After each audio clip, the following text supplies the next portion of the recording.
Assalamualaikum warahmatullahi wabarakatuh. Perkenalkan, nama saya Hesti Sapitri.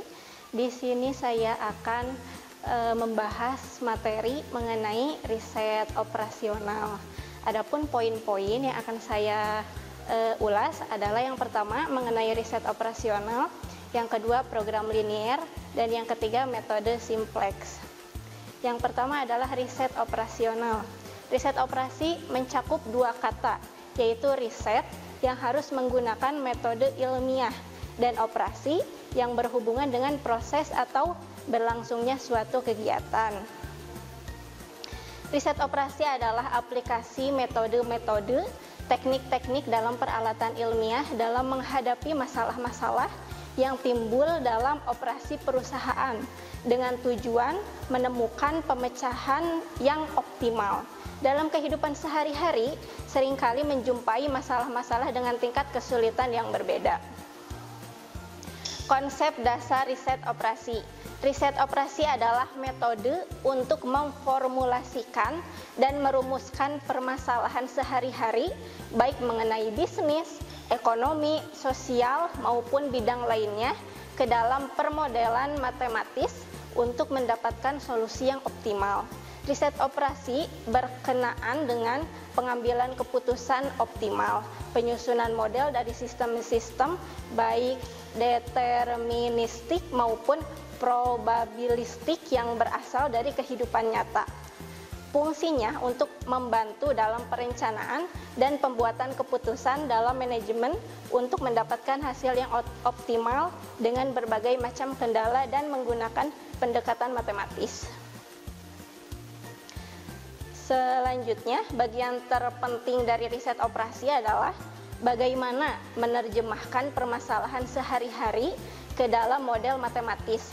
Faktor-faktor yang mempengaruhi permodelan harus disederhanakan, dan apabila ada data yang kurang, kekurangan tersebut dapat diasumsikan atau diisi dengan pendekatan yang bersifat rasional. Dalam riset operasi, diperlukan ketajaman berpikir dan logika untuk mendapatkan solusi yang optimal dan memudahkan kita mendapatkan hasil yang baik. Kita dapat menggunakan komputer. Selanjutnya, tujuan dari riset operasi adalah menerapkan pendekatan ilmiah guna memecahkan permasalahan atau persoalan, memikirkan serta memecahkan, menganalisis permasalahan, mengambil langkah-langkah dan strategi yang tepat serta target yang sesuai secara sistematis dalam rangka mencapai tujuan yang telah ditentukan, yakni hasil yang memuaskan. Hasil yang memuaskan tersebut adalah hasil yang optimal, yang berarti dampak positifnya maksimum dan dampak negatifnya bisa diminimumkan. Ruang lingkup riset operasi adalah batasan tempat di mana riset operasi tersebut bisa digunakan atau dimanfaatkan untuk menentukan suatu keputusan yang akan diambil. Beberapa ruang lingkup riset operasi adalah sebagai berikut. Yang pertama, akuntansi dan keuangan, yang di dalamnya ada penentuan jumlah kelayakan kredit. Yang kedua, alokasi modal investasi dari berbagai alternatif. Yang ketiga, peningkatan efektivitas akuntansi biaya. Dan yang terakhir ada penugasan tim audit secara efektif. Dan yang kedua ada pemasaran, yang di dalamnya juga ada penentuan kombinasi produk terbaik berdasarkan permintaan pasar. Yang kedua, alokasi iklan di berbagai media. Yang ketiga, penugasan tenaga penjual ke wilayah pemasaran secara efektif. Yang keempat, penempatan lokasi gudang untuk meminimumkan biaya distribusi. Dan yang terakhir, evaluasi kekuatan pasar dari strategi pemasaran pesaing. Ada yang ketiga, ada operasi produksi, yang di dalamnya ada penentuan bahan baku yang paling ekonomis untuk kebutuhan pelanggan. Yang kedua, meminimumkan persediaan atau inventory. Yang ketiga, penyeimbangan jalur perakitan dengan berbagai jenis operasi. Dan yang keempat, peningkatan kualitas operasi manufaktur.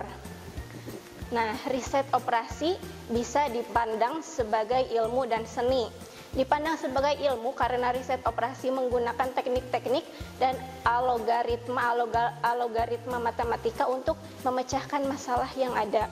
Dan dipandang sebagai seni karena keberhasilan dari penyelesaian model matematis ini sangat tergantung pada kreativitas dan kemampuan seseorang sebagai pelaku analisis dalam proses pengambilan keputusan. Milestone merupakan manajemen tools yang sangat berguna dan dapat digunakan untuk menandai yang telah dimulai atau selesai, terutama digunakan sebagai alat perencanaan, penjadwalan, dan pelaporan. Milestone sendiri merupakan titik waktu tertentu dalam siklus pelaksanaan proyek yang digunakan untuk mengukur kemajuan proyek menuju tahap penyelesaian proyek.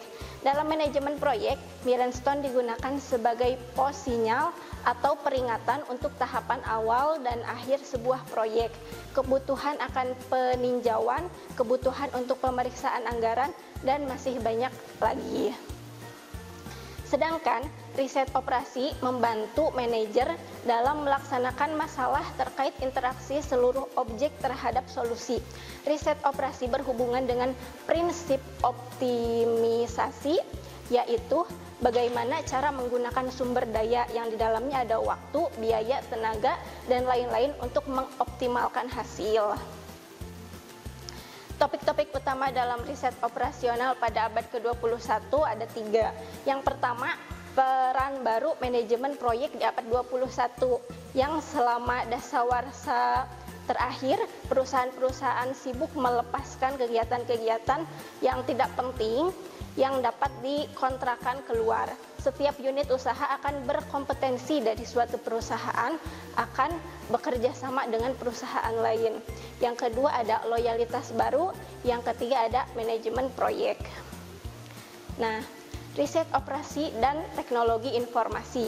Dengan adanya bantuan riset operasi atau kebanyakan orang sebut dengan manajemen sains, mampu memecahkan masalah yang ditemui dalam ilmu komputer, terutama dalam pengambilan keputusan praktis, diarahkan pada solusi daripada persoalan-persoalan yang luas dengan teknik-teknik yang khusus. Teknik ini selalu mengusahakan pencarian cara pengoperasian yang optimal dari suatu sistem, misalnya sistem kerja, sistem produksi, sistem transport, dan lain sebagainya. Nah, poin yang kedua yang akan saya bahas adalah mengenai program linear. Linear programming atau program linear berasal dari kata pemrograman dan linear. Pemrograman mempunyai arti perencanaan dan linear berarti fungsi-fungsi yang digunakan merupakan fungsi linear. Secara umum, arti pemrograman linear adalah suatu teknik perencanaan yang bersifat analisis yang analisisnya memakai model matematika dengan tujuan menemukan beberapa kombinasi alternatif pemecahan masalah. Kemudian dipilih yang terbaik di antara dalam rangka menyusun strategi dan langkah-langkah kebijaksanaan lebih lanjut tentang alokasi sumber daya dan dana yang terbatas guna mencapai tujuan dan sasaran yang diinginkan secara optimal. Untuk merumuskan suatu masalah ke dalam bentuk programan linear harus dipenuhi syarat-syarat sebagai berikut. Yang pertama, tujuan masalah tersebut harus tegas dan jelas. Yang kedua, harus ada satu atau beberapa alternatif yang ingin dibandingkan. Yang ketiga, adanya sumber daya yang terbatas. Yang keempat, bisa dilakukan perumusan kuantitatif. Dan yang terakhir, adanya keterkaitan peubah. Nah, untuk membentuk suatu model pemrograman linear perlu diterapkan asumsi sebagai berikut. Yang pertama adalah linearity. Fungsi objektif dan kendala haruslah merupakan fungsi linear dan variabel keputusan. Hal ini akan mengakibatkan fungsi bersifat proporsional dan aditif. Misalnya, untuk memproduksi satu kursi dibutuhkan waktu 3 jam.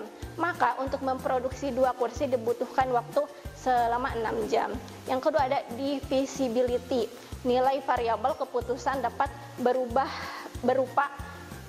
jadi divisibility ini adalah nilai variabel keputusan dapat berupa bilangan pecahan. Yang ketiga ada non-negativity, yaitu nilai variabel keputusan haruslah non-negatif. Yang keempat ada certainty, yaitu semua konstanta mempunyai nilai yang sudah pasti. Dua macam fungsi program linier. Yang pertama ada fungsi tujuan, mengarahkan analisa untuk mendeteksi tujuan perumusan masalah. Dan yang kedua ada fungsi kendala, untuk mengetahui sumber daya yang tersedia dan permintaan atas sumber daya tersebut. Selanjutnya, metode-metode yang ada pada linear programming ini adalah yang pertama ada grafik, yang kedua simplex, dan yang kedua dualitas. Selanjutnya, poin yang akan saya bahas adalah metode simplex. Metode simplex diperkenalkan tahun 1947 oleh George B. Dancing, merupakan suatu algoritma yang digunakan untuk pemecahan berbagai masalah. Linear programming atau LP, bisa disingkat menjadi LP, pemecahan masalah dengan menggunakan metode ini sangat menguntungkan bagi pengguna karena tidak hanya fungsi tujuan dan nilai optimum dari variabel yang dapat kita ketahui, tetapi kita juga dapat memberikan interpretasi ekonomi dan melakukan analisis sensitivitas yang didasarkan pada proses iterasi literasi. Selanjutnya, ada 3 ciri utama dari suatu bentuk baku programan linear untuk algoritma simplex. Yang pertama, semua kendala harus berada dalam bentuk persamaan dengan nilai kanan tidak negatif. Yang kedua, semua variabel yang terlibat tidak dapat bernilai negatif. Dan yang terakhir, dapat berupa maksimisasi dan minimisasi. Oke, selanjutnya, komponen dalam simplex adalah yang pertama variabel keputusan, yang kedua fungsi tujuan, dan yang ketiga ada kendala. Nah, sekian dulu pembahasan mengenai riset operasi. Ini part pertama karena ada poin-poin yang dibahas sangat panjang. Nanti kita ketemu lagi di part yang kedua. Wassalamualaikum warahmatullahi wabarakatuh. Kunjungi sosial media lainnya seperti website kami di pkbmalfata.com, Facebook PKB Malfata Mananjaya, Instagram PKB Malfata Official. Dan terima kasih telah klik video ini. Jangan lupa like, comment, share, and subscribe untuk menunjukkan dukungan kamu terhadap channel ini. Enjoy the video, PKB Malfata.